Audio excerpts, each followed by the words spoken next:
China's population is collapsing.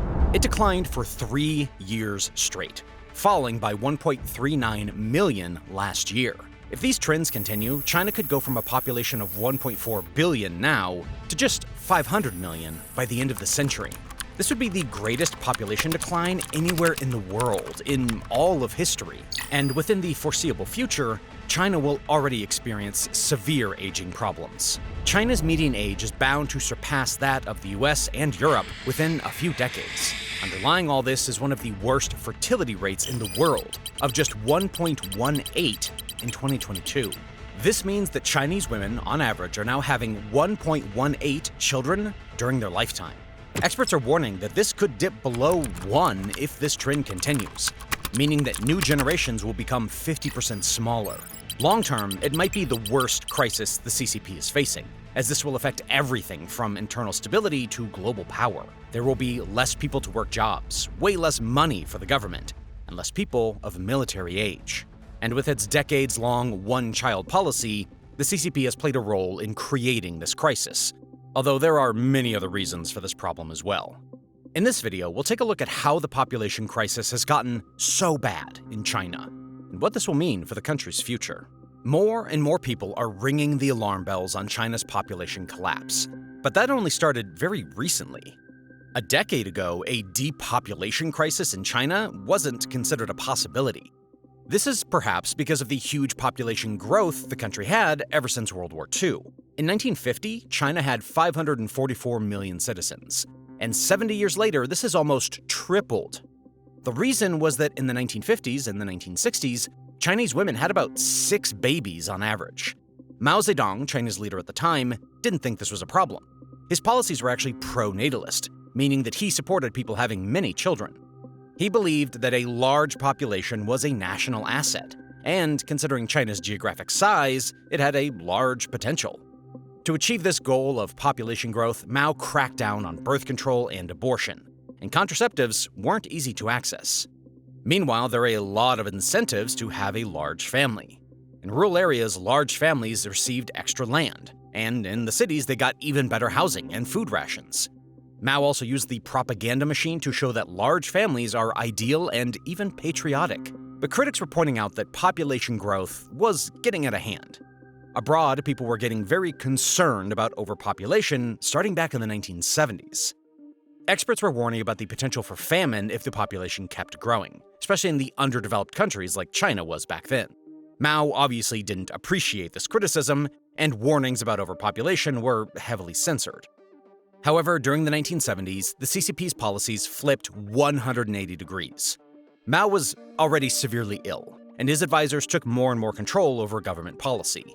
They realized that overpopulation could be a major concern, as the population was growing at a rate of 20 million per year. That's about the population of New York added annually. In the eyes of Mao's advisors, this extreme population growth was getting in the way of economic development and social stability. It was hard to get all these people food, housing, and services.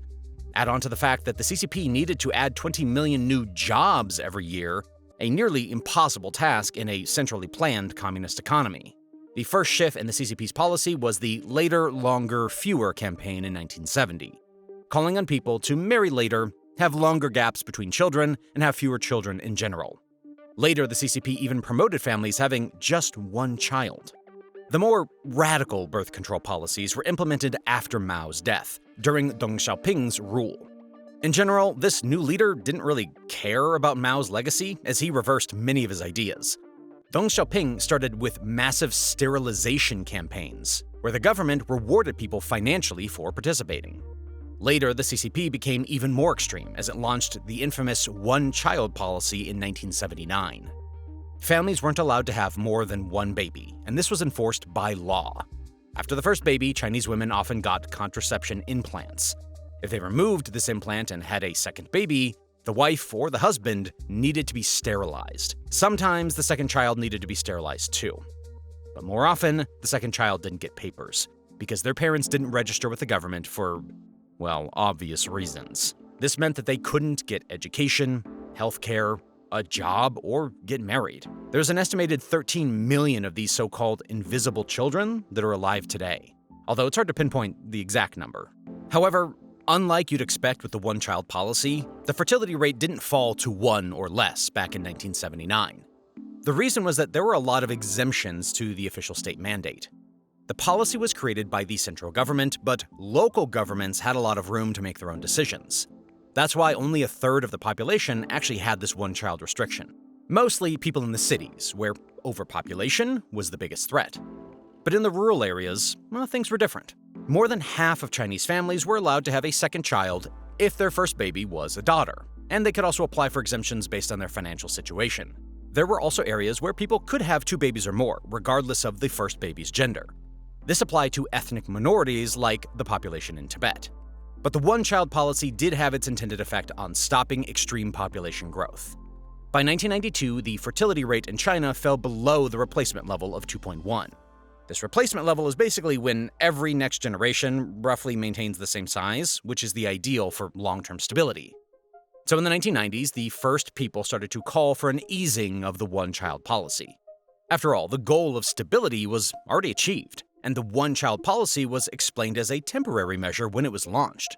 And on top of that, China was doing a whole lot better economically in the 90s due to the free market reforms. So it wasn't like China was forced to downsize. But despite all of this, the CCP continued with its one-child policy. This was perhaps because of China's continued population growth due to aging. Back in 1970, the median age in China was only 18 years old, meaning that half of the population wasn't even an adult yet. This massive group of young people slowly got older though, and the median age jumped to 24 in 1990, 29 in 2000, 34 in 2010, and 38 in 2020. It was a combination of improvements in healthcare and life expectancy, and the effects of the baby boom in the 1950s and 60s. Because there were more and more people of middle age, China's population growth was still pretty huge. From the 1990s onward, we're talking about roughly 10 million a year. That still puts a lot of pressure on things like the food supply and housing. That's why the CCP long refused to remove the one-child restrictions. But by the end of the 1990s, the fertility rate in China had reached a record low of 1.5. The CCP was fine with this, arguing that less people means more resources and income per capita. In hindsight, it wasn't fine at all. But this isn't the first time for the CCP to cling to entrenched ideas. It was only in the 2010s that the CCP finally relaxed the rules around having children. In 2013, it allowed couples to have 2 children if at least one parent was an only child themselves. And in 2016, the one-child policy was finally abolished, as it was replaced by a 2-child policy. It had a positive effect on births, because fertility rates made a rebound. In 2017, the fertility rate in China peaked at 1.8, which is a pretty healthy figure. It would lead to a slow but steady population decline, but not a massive crisis. But here's the thing. The increase in fertility rates in 2017 was temporary. It turns out that there weren't many couples who wanted a second child. In 2018, the fertility rate fell back to 1.5, and it continued to decline until the 1.18 figure we see today.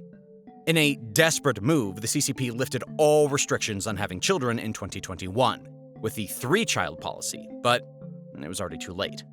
The fertility rate didn't recover and only got worse during the COVID crisis. So it's clear that there are other reasons why people in China aren't having kids, apart from government policy. But in hindsight, it's obvious that the CCP made a big miscalculation when it tried to combat overpopulation. If the CCP lifted the one-child policy restrictions earlier on, it would have had healthier demographics today and more time to respond to the crisis. We now know that China is facing a population collapse if things don't improve. The math here is pretty simple. A fertility rate of 1.18 means that every generation gets about 40% smaller. This leads to a dangerous compound effect. In 3 generations, you only have about 20% of the current generation, which is a disaster for basically every part of the society. In 2030, it already leaves China with a population pyramid looking like this. The shocking part about this chart is that there will be more 80-year-olds than newborns, and 3 times more millennials than Generation Betas. And over a long enough time frame, China stands to lose hundreds of millions of people, although it's very unpredictable how much it will actually fall.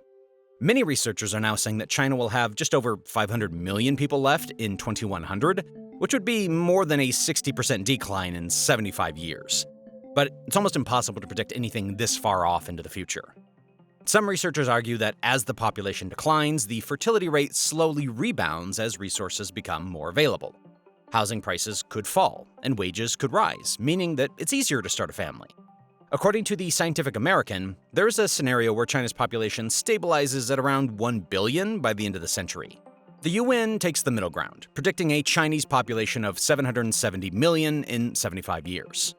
The truth is, nobody really knows. China's fertility rates could also continue to decline, which could lead to a drop of 70 to 80% this century. When that happens, the US could eventually have a similar population level as China, as crazy as that sounds. Some researchers say this is a possibility, especially people backing the low fertility trap hypothesis.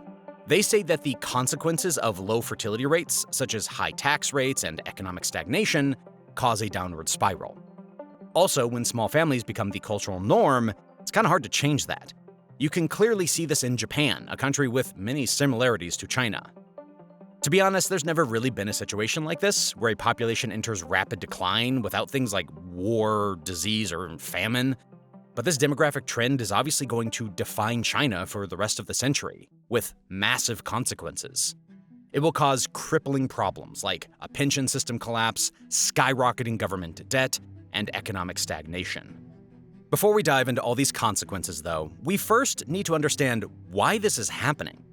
After all, why aren't Chinese people having more babies, even after all the government restrictions have been removed? One of the most important reasons is rapid urbanization and industrialization.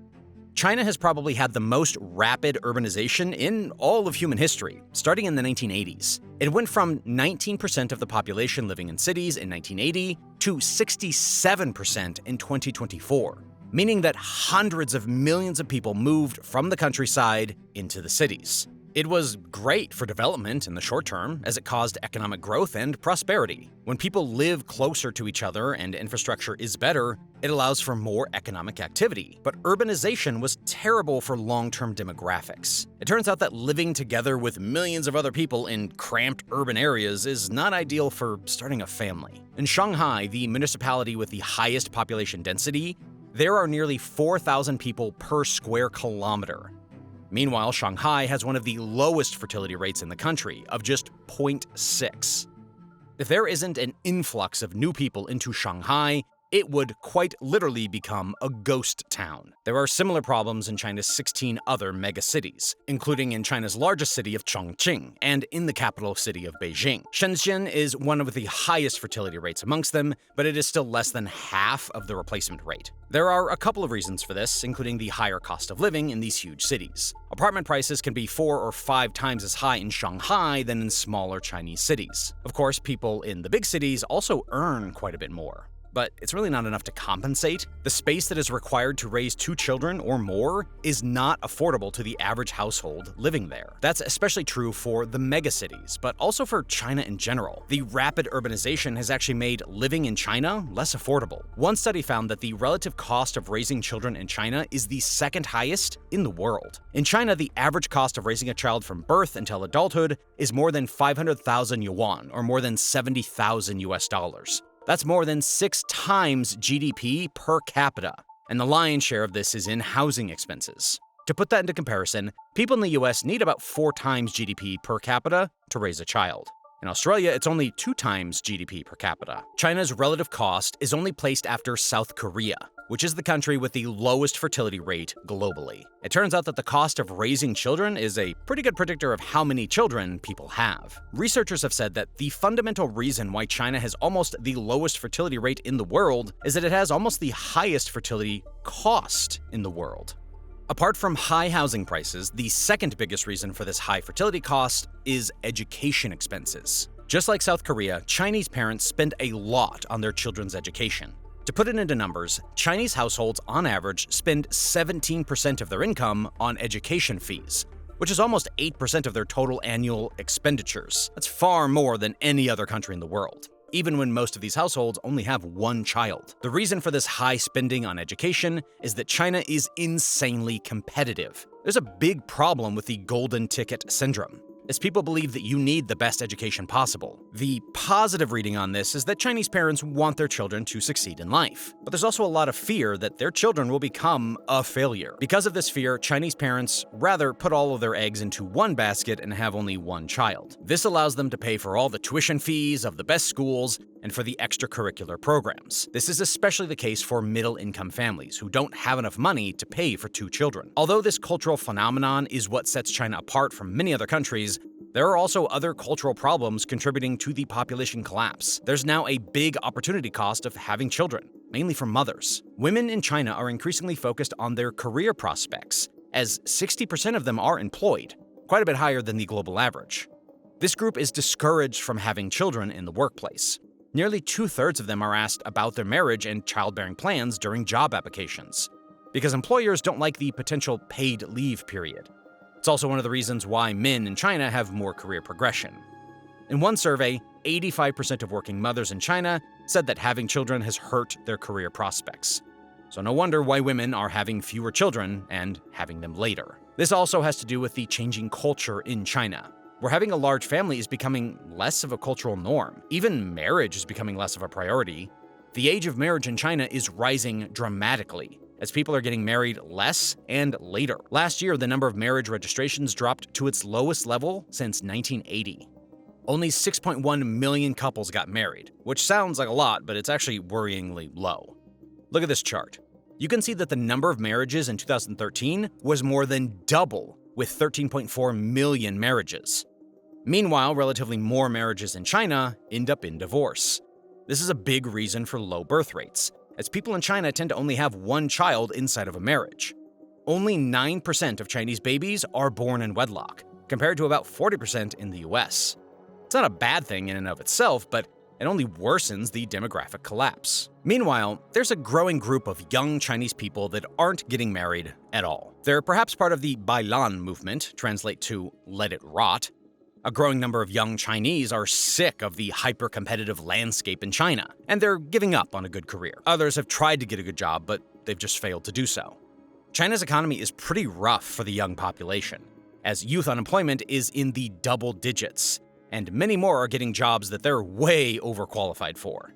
By extension, that means you can't get married because you need very good finances for that, especially in Chinese culture. On the other end of the U-curve, you have way too many people in China who are way too busy to raise children. On average, people working in Chinese companies clock 49 hours a week, and it's not uncommon to see work weeks that are 10 or 20 hours more than that. Although it's officially illegal, many Chinese employees in tech and finance work a 9-9-6 schedule. They show up from 9 a.m. to 9 p.m. 6 days a week, so 72 hours total. In other corporate jobs, people are expected to work overtime quite a lot. About 85% of white-collar workers report having to work extra hours. In Chinese work culture, it's seen as disrespectful and lazy to leave a job before your boss or your coworkers do. But the worst places of all have to be manufacturing jobs. An example of this is the Foxconn factory, where many Apple products are made. Foxconn employees sometimes need to work 12-hour shifts. They are under even more pressure due to their low wages, leading to scores and scores of overwork-related suicides. This all obviously relates to the birth rate crisis, because it's not hard to imagine why overworked people don't want to start a family. So now we understand some of the financial and cultural reasons why Chinese people don't have kids, or only one kid. But interestingly, there's another issue in China that not many other countries have. There is a massive shortage of women. A problem that started during the early days of the one-child policy. Parents preferred having a boy over a girl because the Chinese family lineage is passed down through the male line. Also, boys were expected to earn more income and able to provide more for their parents later on in life. So starting in the 1980s, parents started having selective abortions based on their kids' gender. This nationwide practice led to a skewed ratio of boys and girls. Some reports said that there were as many as 120 boys being born for every 100 females. Right now, there are about 30 million more males than females in China. And despite the one-child restrictions being lifted, selective abortions are still being practiced, albeit at a lower rate. Although it's not the biggest factor, this gender ratio problem is definitely bad for fertility rates, as fewer women means fewer potential mothers. Okay, so now that we've covered how this population collapse is formed, Let's move on to the future and go into the potential consequences. There's the potential for economic stagnation in China, at least compared to other countries with healthier demographics. The inevitable labor shortage is a big reason for this. It's already hitting China's prized manufacturing industry, which is facing a slow demise because of these problems. 80% of Chinese manufacturers don't have enough employees, with shortages ranging from 10 to 30%. This is forcing them to relocate to other countries like Vietnam, India, or Mexico, where the wages are also lower than in China. Now, this is not only due to a lack of workers, as the manufacturing industry is not very popular among the young, educated Chinese in urban areas. But historically, factories had a consistent inflow of uneducated workers from the countryside. In 2023, there were 300 million of these migrants working in the cities. But this is drying up, as the average rural migrant worker is now 43 years old. The countryside is emptying out as well, which is pretty concerning. The end of abundant, low-cost labor could mean the death of the Chinese manufacturing industry, at least for simple, labor-intensive products. The rest of the economy will feel the effects too, albeit much later. This has to do with a shrinking working-age population. Basically all the Chinese people aged 15 to 64 years old. It is projected to start falling dramatically in 2028, initially with 5 million a year and more than 10 million a year in the 2040s. In total, China's working-age population is projected to decrease from close to 1 billion now to about 700 million in 2050. What happens after this is mere guesswork, but it could go down to some 200 million by 2100, according to the Shanghai Academy of Social Sciences. This paints a very grim picture for China's consumer market and its businesses. Middle-aged adults spend way more than children or retirees, so they're kind of the backbone of consumer spending. When this declines by almost 80%, what happens to domestic industries? China's housing, retail, automotive, and many other industries are going to feel downward pressure for decades on end. This could be compensated by GDP per capita growth, as a smaller working-age population buys more goods per capita. But add 1 and 2 together and you still have relative economic stagnation. Another reason for the stagnation is that the 200 million workers in 2100 are going to provide way less labor than almost all 1 billion workers now.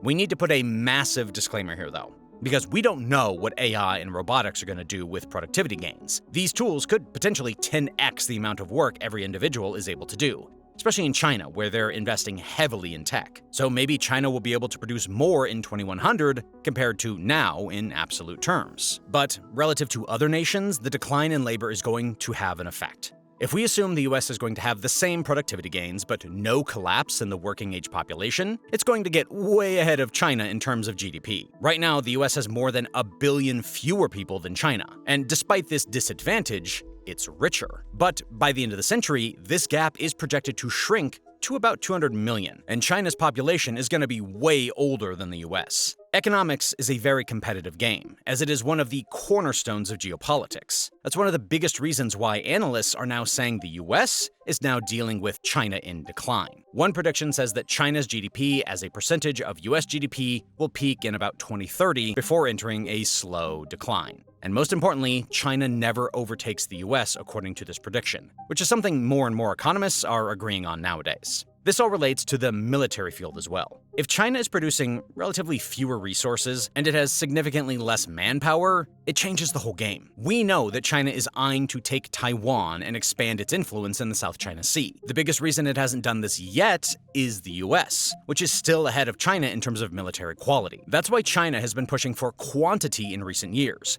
quickly building the largest navy in the world and training the largest standing army globally. But experts are pointing out that China's military power could peak in the 2030s. The economic growth that has been fueling the defense budget could run dry, and China's manpower is also set to decline. Some experts jump to a scary conclusion, claiming that the CCP will want to secure Taiwan and the South China Sea within the next coming 10 years. It has to do with the so-called demographic window of opportunity for China's expansionary conflicts. We'll have to wait and see if that's true. But they're right that China probably won't do anything 10 years from now, because it will have to focus on domestic issues. The Chinese population is rapidly aging, and Concerningly, this is leading to a collapse of the pension system as soon as 2035. A key figure when it comes to aging is the number of dependents compared to the number of working-age individuals. Basically, the dependents are the people who can't work, so children and retirees. In 2020, there were 44 dependents for every 100 working-age individuals in China. This is lower than the US and most of Europe, who have more than 50 dependents per 100 working adults. But in 2050,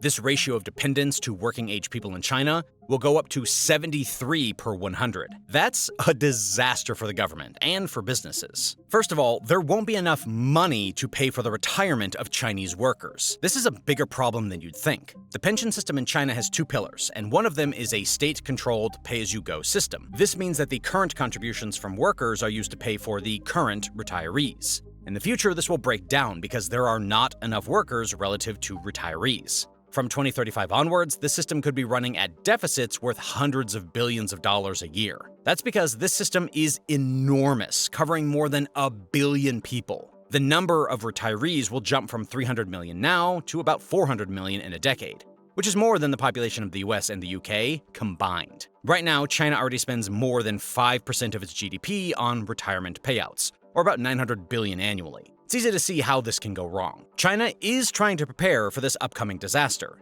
as it started the National Social Security Fund back in 2000. This fund has been racking up assets, and it currently manages more than $400 billion.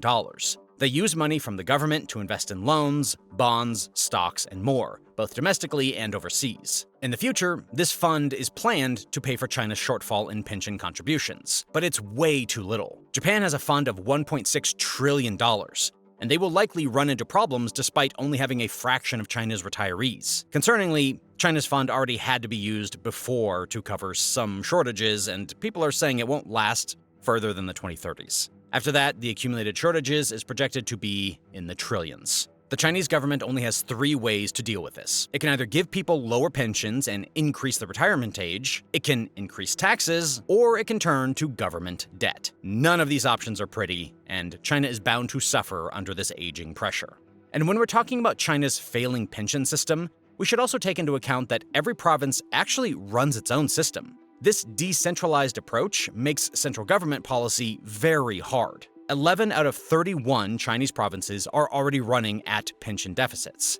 And these are mostly the poorer provinces in the northeast, who lose a lot of young people due to internal migration. They also generally have the lowest fertility rates, which directly relates to this internal migration. When young people leave, there are less people of reproductive age, which causes births to plummet.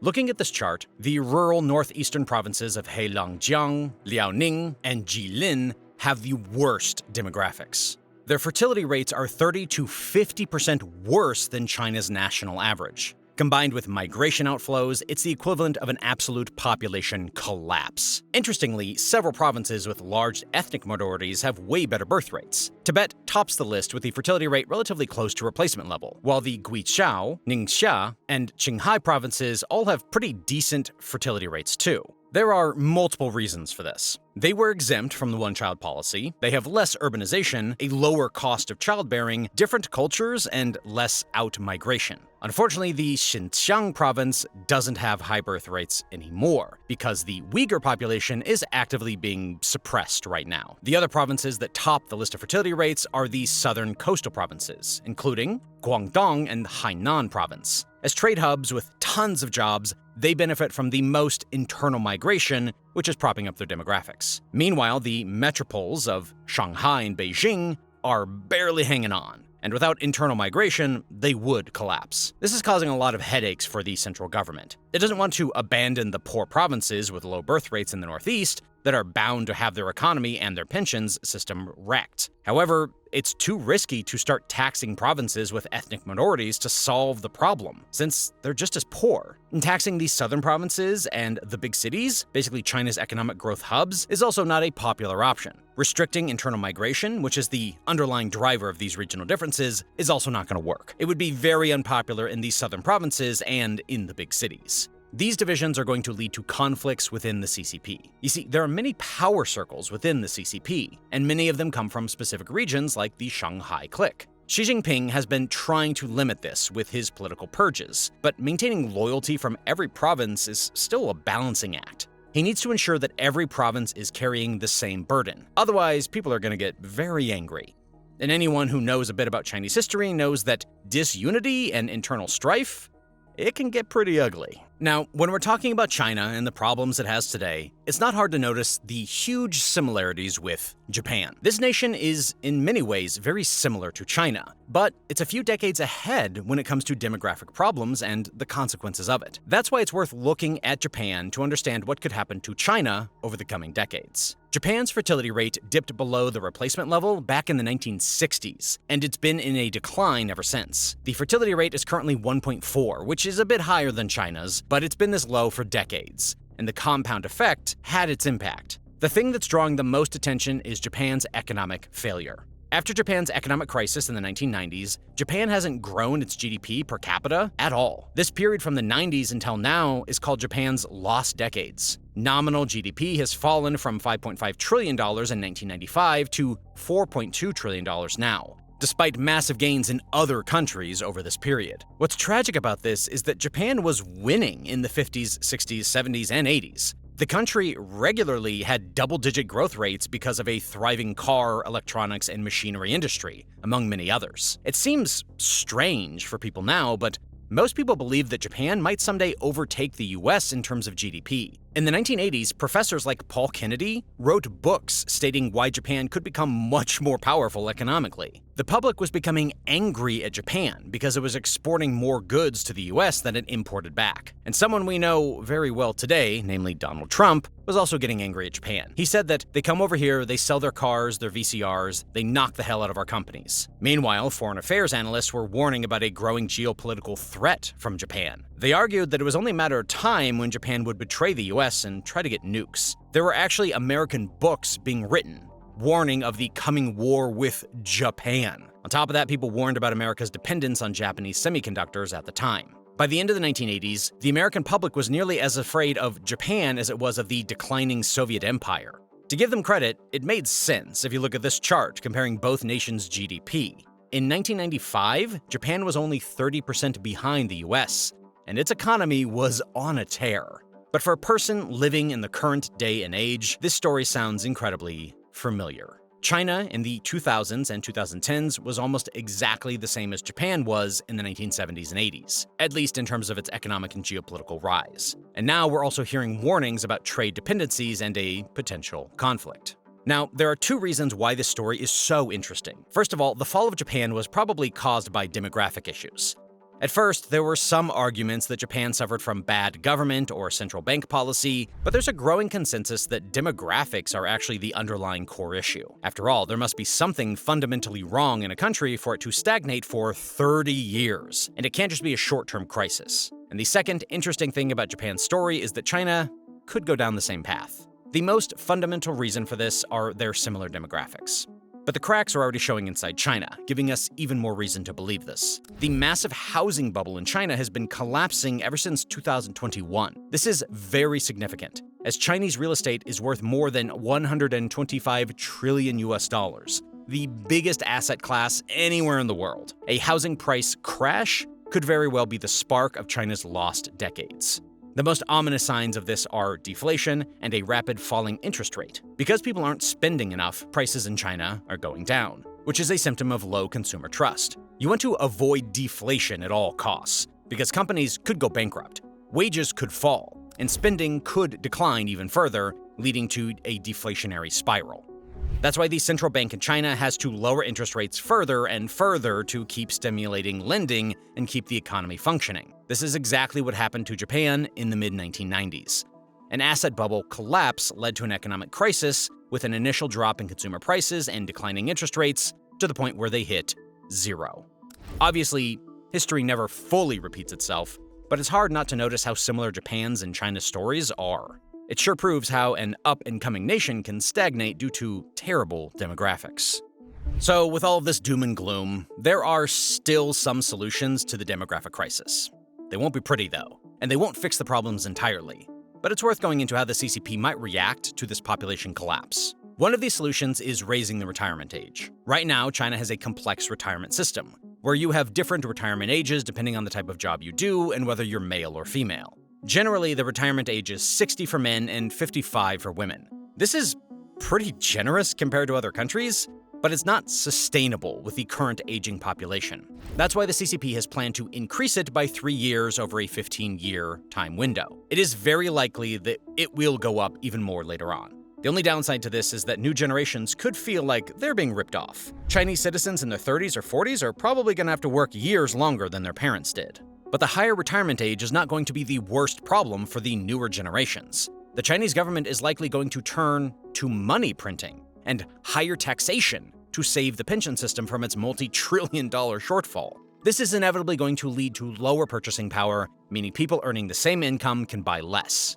With taxes, this happens in a very direct way. But with money printing, it's more sneaky. Government money printing causes inflation on goods and services, which also hurts purchasing power. So even though these are solutions for the pensioners, it comes at a huge cost. It's a balancing act between the interests of this older group and the younger people. But it won't be pretty for anyone. Now that we've mentioned some of the fiscal solutions the CCP could turn to, let's cover the more fundamental solutions. The demographic problems can be solved by two things: immigration, higher fertility rates, or both.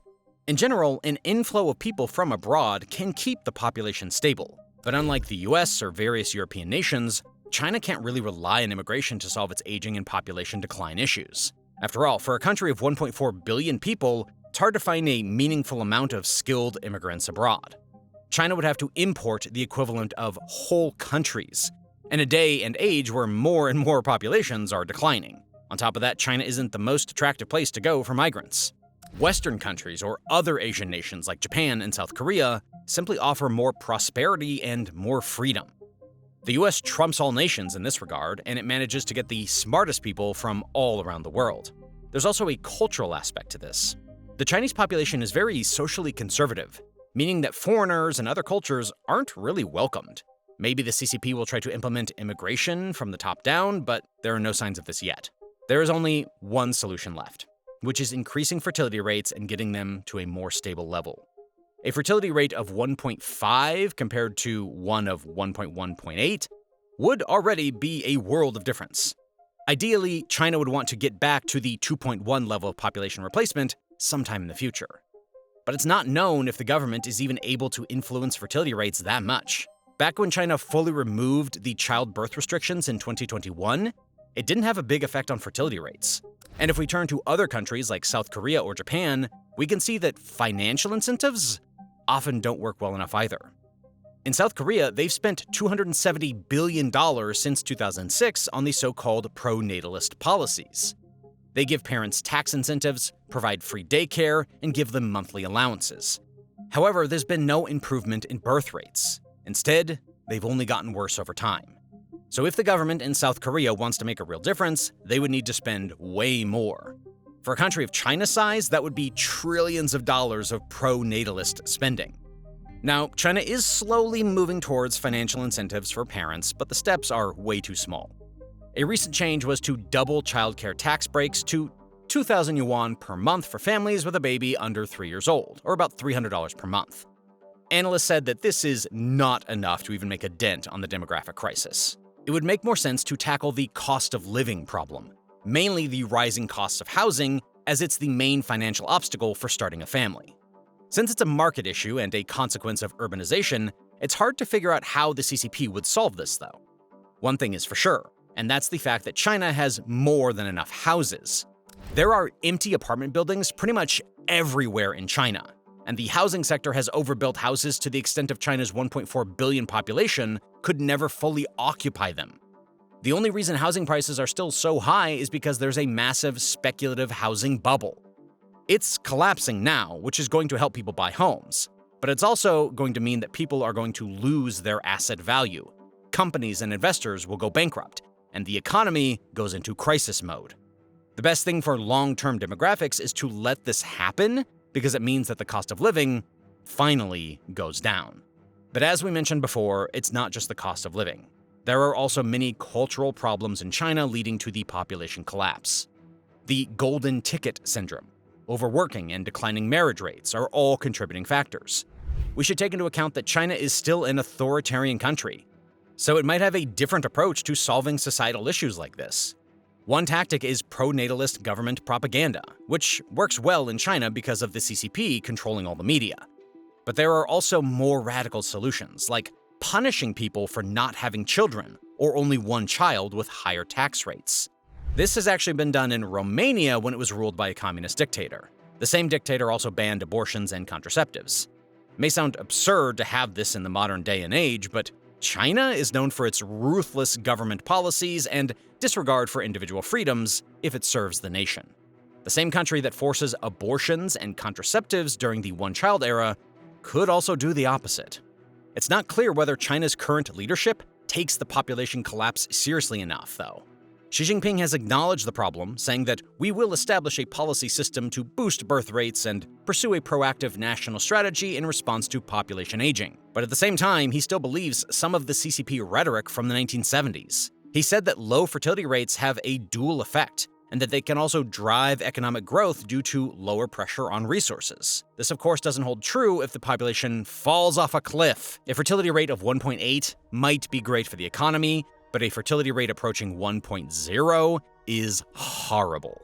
So, to sum it all up, China's 21st century will probably be defined by a massive population collapse and a government struggling to deal with it. Despite all the people saying it will be the Chinese century, the opposite might actually happen. The population collapse could be a devastating problem for China's economy, its government, but especially its international position. How it will play out exactly is kind of just guesswork, but it's very possible China enters an era of stagnation, just like its neighbor, Japan.